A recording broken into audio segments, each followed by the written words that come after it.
Oyawre ahinya Cleophas, erokamano kuom luonga mondo wago mbaka gi yawagi mondo wanonone kit weche matimore. Kadhi adhiya very fast e gima timore gimiluongo ni youth political violence. Ahinya gima gavana ma Kisumu olose sani. Ahinya gima gavana ma Kisumu olose sani. Ing'en criminality njore ng'eny.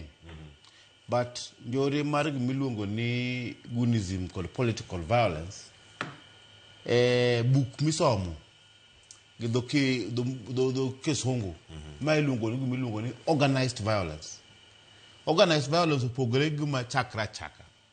Ma chakra chaka cha iluongo ni spontaneous violence.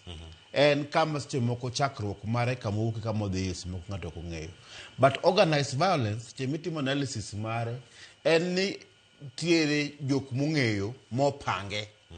Mosebedo ka pange. Number 2, criminality ni en gimitimo njore ni ok time otieno. Itime odiochieng' alanga.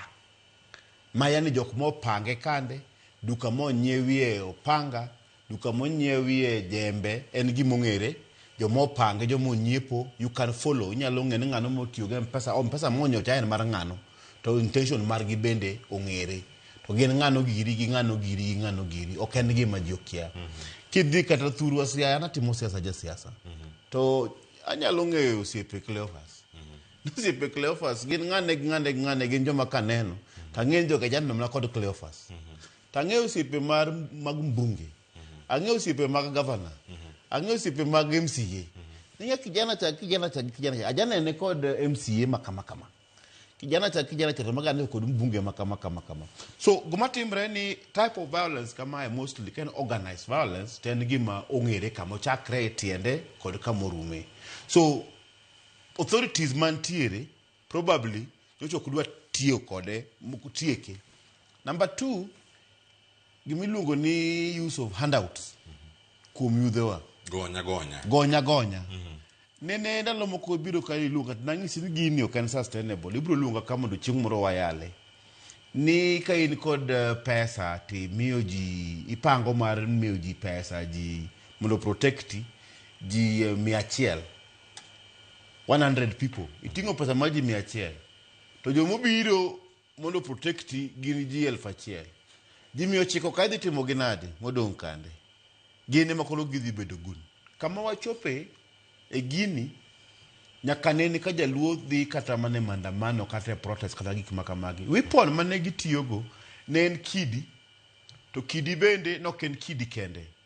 Ne en kidi makibayo to kuongo ogo koko ni mawe. Kata wacho ni uwa mondo ng'acho ringi. Haja mare ok en ni mondo neg ng'acha. Haja ni mondo obwog ng'acha. To sani koro weapon mitiyogo, ng'en ng'ama tiyo gi weapon kako panga beti. Mae ng'ama mondo ohinyi kod beti mutiyogo no, en ni nyako chope dendi, ok en obaye gi mabor. Demosha mba Kisumu kata kuonde moko, ne gin kila wakati, ibaye gi kidi to police go gi tear gas. Koro when again the police used a lot of powers to moko gi firearms gi negoji, ne kilo chakre gigi. But kama koro chope ni makoro anytime magigo timre, the brutality is too high. Ninyalo doka simu moko demo bedo Kisumu kanyo, kana for 1 week. To ngata chiel thoe. Tinde demo mba Kisumu, en ni for 30 minutes. Lo nyima 30 minutes, jari osetho. Pikipika boro se wang. Mtoka bendo se wang. That means ni demos masani are very, very brutal. Gin gik ma hinyo ji kabisa. Makapo ni iwe gini, bot tiyo na whole day. Kana jirotho ji mang'eny kabisa. Last time Adani mage kanyo. Gini pod lunch. Ene mo magi kono te wadhi nyaka counties giduto. Kendo pod wango duogo kanyo.